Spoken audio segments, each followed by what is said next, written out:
Siguradong matatakam ka dito, Mars. Kaya naman wag puro adobo ang gawin mo sa paa ng manok. Kaya tara, lutuin natin yan. Una ay ilalaga muna natin yung paa ng manok hanggang sa yan ay lumambot. Lagyan natin yan ng bawang, bay leaf, pamintang buo, at saka ng asin. At syempre, ang gamit natin dyan ay ang Del Monte red vinegar. Ayan. At kapag yan na nga ay malambot na, ayan naman ay ating isa-set aside. Hanguin lang ninyo yan at palalamigin natin yan hanggang sa siya ay malamig na. Pagkatapos ay titimpla natin yan ng asin, paminta at paprika. Yung paprika, optional naman yan. Kung wala, okay lang. And then, mix-mix nyo lang yan para kumapit yung ating mga pampalasa dyan. Sunod nga ay gumamit ako dyan ng chicken breading. So kahit na anong chicken breading, pwede ninyong gamitin yung meron kayo dyan sa inyong mga kusina. And then dinagdagan ko lang yan ng cornstarch para medyo may add tayo ng crispy sa ating chicken.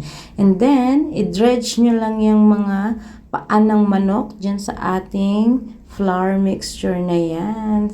Ayan. At kapag yan ay na-coat ng mabuti, siguraduhin ninyong ma-coat ninyo ang bawat sides ng ating chicken feet. And then, ready to fry na tayo. Magpainit tayo ng mantika. So, make sure mainit na mainit yung ating mantika. Okay? And then, ayan. Let's fry.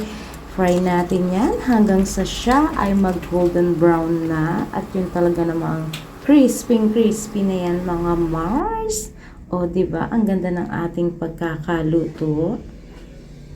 Ayan, iprito lang natin lahat ang ating mga chicken feet. By the way, gumamit ako dyan ng kalahating kilong paa ng manok. Ayan, pumuputok-putok pa.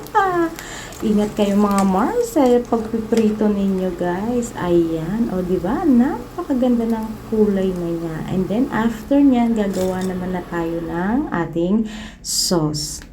Sa isang saucepan, pagsasama-samahin lang natin lahat ng ingredients na gagamitin natin.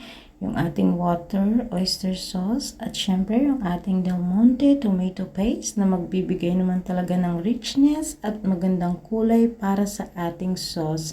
And then syempre yung honey, siling labuyo, liquid seasoning, salt and pepper, ginger powder, and then yung ating cornstarch para lumapot yung ating sauce. And then i-mix lang natin yan mabuti hanggang sa mag-well combine na sila. And then tsaka lang natin i-start yung ating apoy para lutuin yung ating sauce.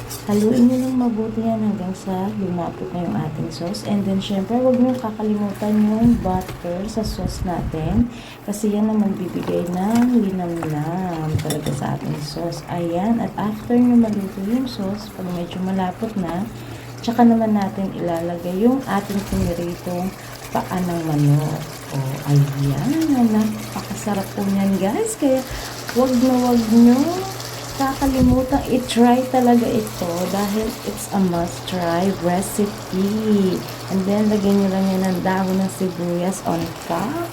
O, diba? Isang masarap na recipe para sa paa ng manok, guys. At iyan, ihain na natin yan habang mainit-init dahil napaka-crunchy ng ating paa ng manok. Ano pang hinihintay mo, Mars? Lutuin mo na rin yan.